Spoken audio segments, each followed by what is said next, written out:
be removing the drain plug screws. I like to loosen the top plugs a little bit to let off any pressure so it doesn't blow out at you sometimes when the lower unit's under a little pressure from the heat from just sitting out in the sun. So if you loosen the top two first, you won't have the oil blowing at you. Alright, and then we remove the bottom drain screw. And now as you move the top, it'll come out a little faster. We want to look at the quality of the oil coming out. We want to make sure it's not milky or any kind of metal shavings coming out. And this particular lower unit actually has two screws at the top you have to remove. One's a vent and one's actually a fill level screw.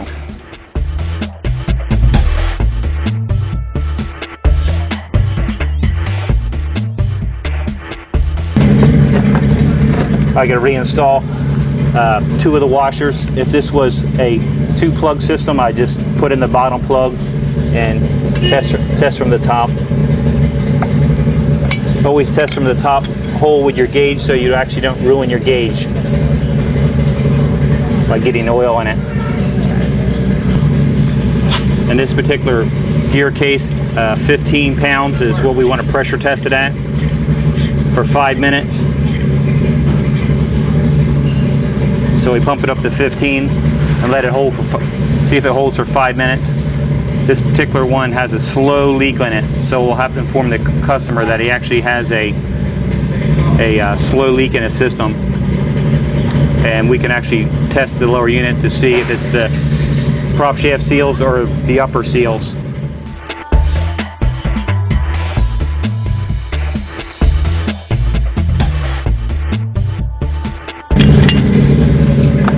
Take the screws back out again so we can fill it up and actually install new drain plug washers.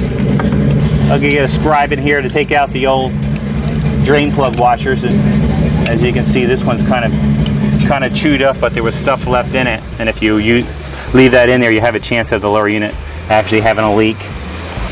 Remove the old washer that's actually broke off the bottom of the drain plug, and we will install 3 new washers. Install 3 new washers on the plugs. You put your hose in the bottom of your lower unit. You want to always fill from the bottom until it flows out the top.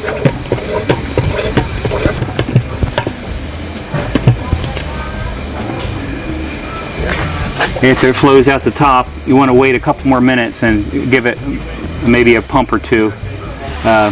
If you wait a few minutes, if there's air in the system, it actually escapes.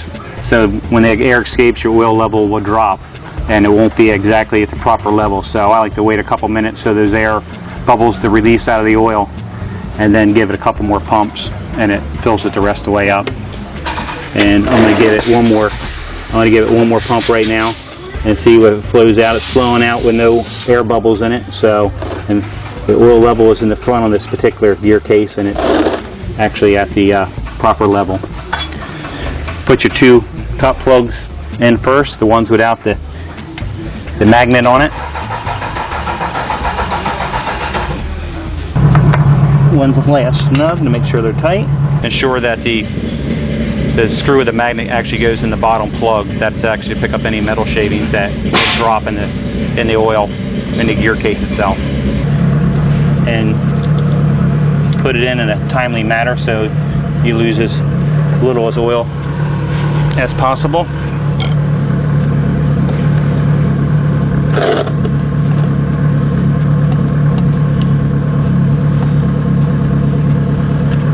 Snug it up good.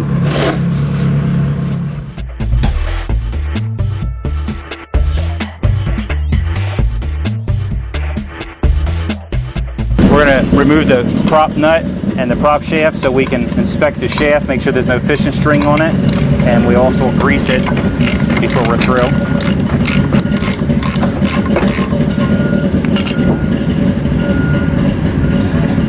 We're checking the condition of the prop shaft right here in the seal, make sure there's no fishing string on it, and the seal is still in good shape. Alright, I'm going to clean the old grease off the prop shaft.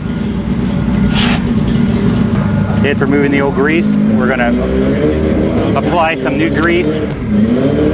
Okay, we're going to install our prop shaft hardware. Always ensure your thrust washer is on properly. There is a taper. There's a taper built into it, and the taper always faces the taper on the prop shaft.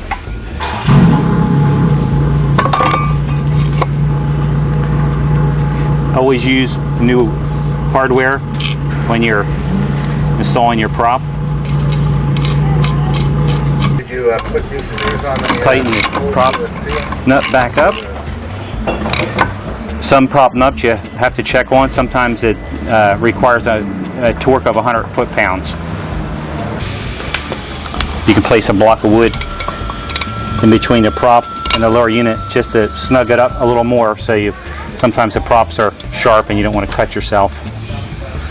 Tighten it up a little until the tabs line up, and drive the tabs back down to lock them. Some props actually use cotter pins as locking devices. This particular one uses a locking tab.